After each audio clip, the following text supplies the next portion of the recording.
Hello दोस्तों। आज मेरे घर में शिव चर्चा है। और शिव चर्चा करने से घर का वातावरण पूरा नेगेटिव हट जाता है, पॉजिटिव पूरा भर जाता है घर में।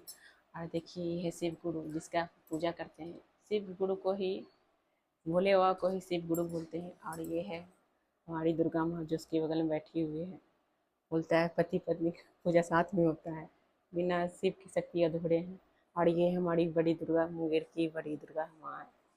और उसके बाद